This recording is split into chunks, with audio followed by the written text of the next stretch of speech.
Саламатсыңарбы балдар? Кайрадан 11 класс кыргыз адабияты мугалим Бердалиева Света Ташбаевна.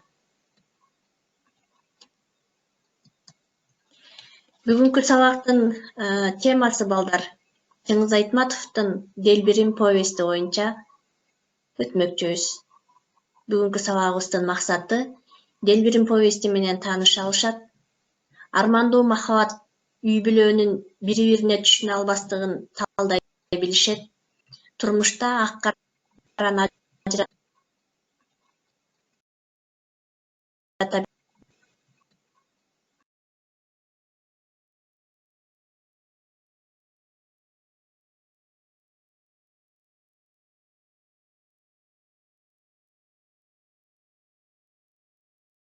билүү. Кайныча.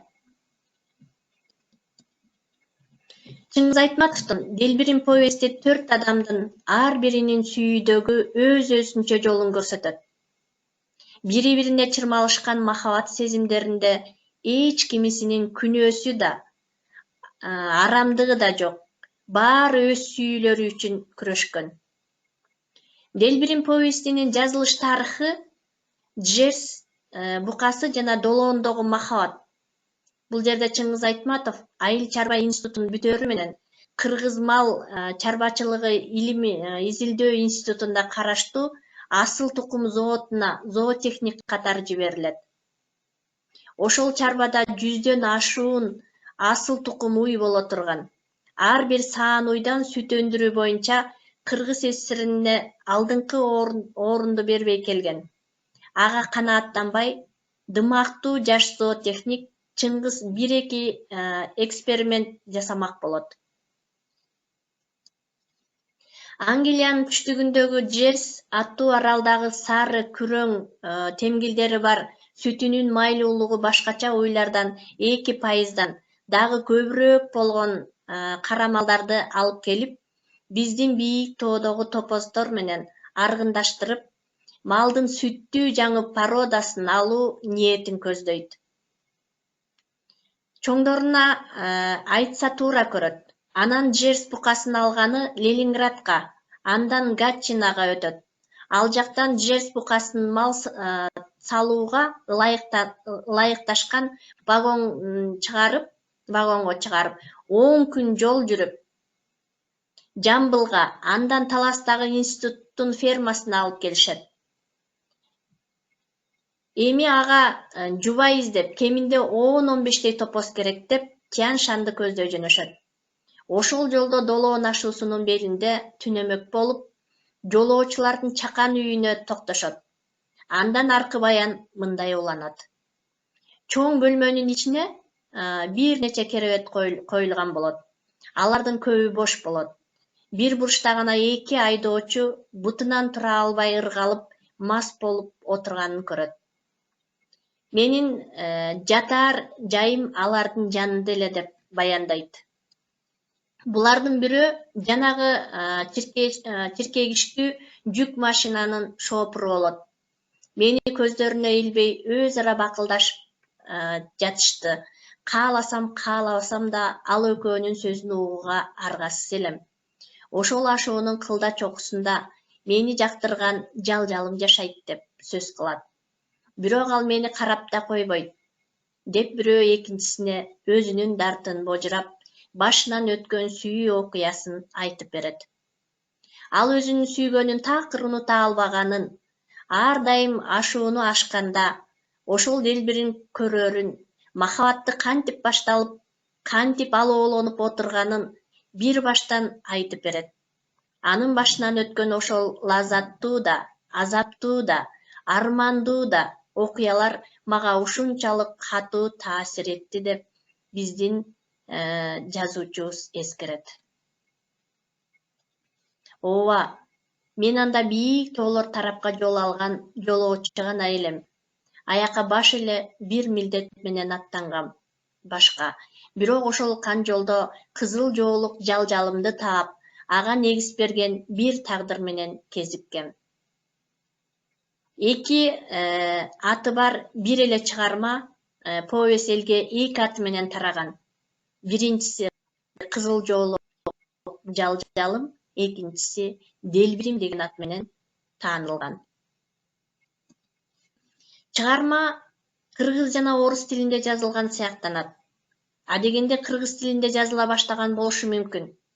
Себеби Советтик Кыргызстан газетасынын 1959-жылдын 30-августтагы санына Долоондун кан жолунда деген ат менен үзүндүсү чыга баштайт да, ошол бойдон кыргыз окурмандарын сумсайтып көздөн учат.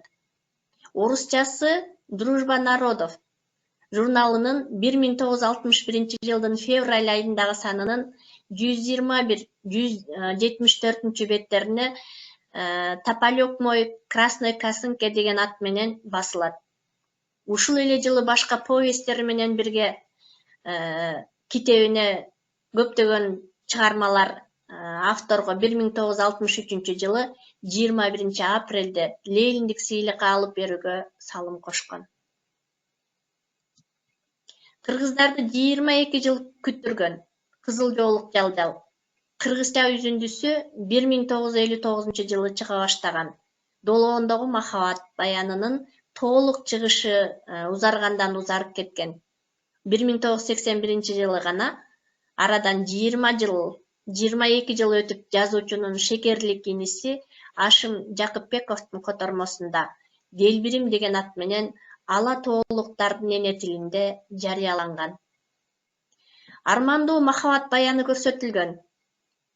Ильяс менен Аселдин сүйүүдөн тургузган үй бүлөсүнүн бири-бирин түшүнө албастыгынан кыйроосу, Ильясты жакшы көргөн Катича жана Аселди жакшы көргөн Байтемир төртөө тең өз ордуна туруу менен төртөө төрт башка мүнөздү алып жүрүп, бир дарыяга куйган өзөндөрдөй төртөө ыйык махабат дайрасына өз тагдырлары менен кошулуп турат.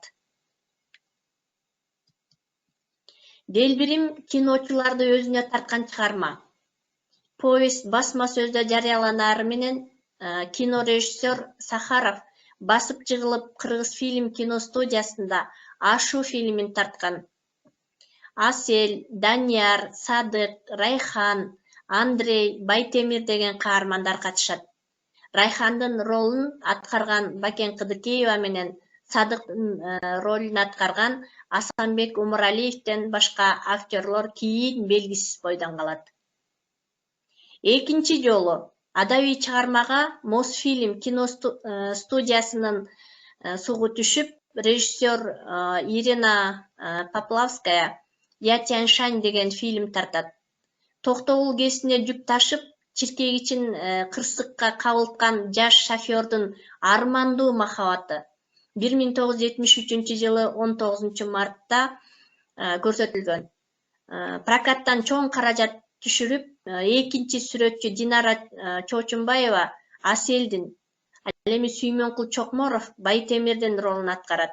Ошол жылы Москвада театралдык институтта билим алып, Дүйшөн Байдөбөтов Ильяздын, Назира Мамбетова Катичанын ролун аткарат. Ысымдары дароо жалпы союзга дүң болот.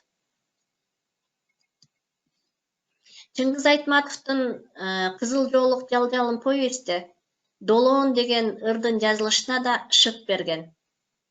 Бул 1966-жылы Нарын музыкалуу драма театры Чыңгыз Айтматовдун Кызыл жоолук жалжалым повестин сахналаштырмак болот. Режиссер Бообек Ибраев спектаклге ыр жазуу тапшырмасын Жумамүтүн Шералиев менен жаш жигит Калыбек Тагаевке тапшырат. Сөзүн Шералиев жазат, жана обонун Тагаев чыгарат. Сагыйпа Чечейбаева аткарып чыгат.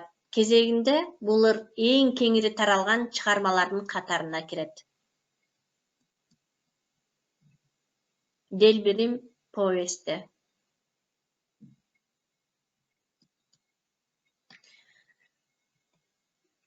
Үйгө тапшырма балдар. Делбирим повести боюнча өзүбүздүн кыскача түшүнгөнүбүз боюнча дил баян жазып келебиз. Анда эмесе, көңүл бурганыңарга чоң рахмат. Саламатта калгыла балдар.